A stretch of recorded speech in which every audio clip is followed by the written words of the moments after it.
This week, the leader of a Slack community that I'm part of just announced that he was shutting the group down.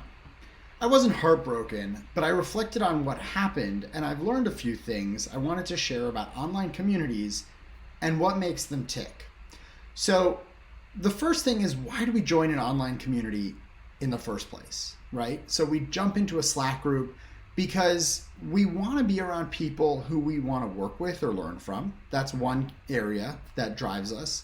The second is we want to be with people that we feel comfortable with, people who can share something that adds value to us, that also reflects our own lived experience. And the third is that we want to be around people who inspire us, right? Their stories, their actions, their efforts are really exciting drivers. Online communities, though, have become much more like marketplaces where people are just sharing an opportunity and others are responding. And it requires intense moderation to keep the conversation going because it's so transactional.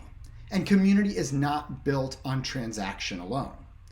And that's why so many Slack communities that I've joined over the years have ultimately failed. I actually can't think of one online Slack community that I've been part of over the last 5 years that has held that wasn't part of my day-to-day work. So what are we learning from this and how can we do better? Well, the first is that there's a fundamental flaw in the execution.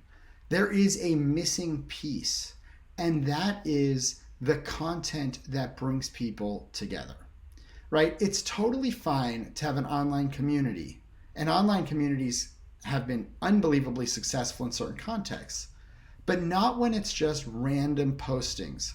People don't wake up in the morning and think, I want to randomly post in an online community unless they have a transaction they need met.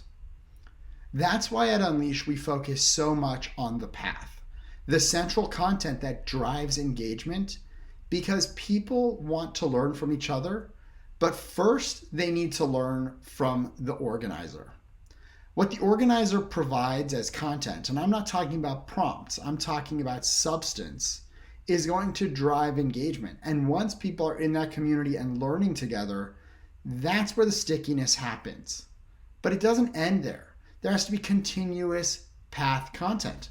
There has to be ongoing learning, events, and resources that are updated in real time that people can find each other and understand how others are interacting with that content.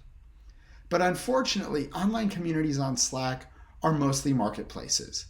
They're just designed to match people. Introduce yourself. Okay, fine. Now, who's posting a job? Who has a question about a book?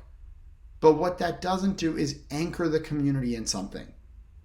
And we know from our experience that grounding people within a content-driven, a substance-driven platform actually creates much more meaningful community. So with that, I hope you'll join us and look into using Unleash for your next online community and offline community. Because the other thing that's really important is that this learning can be done both online and offline and live in one place together. Thank you, and I look forward to continuing the conversation.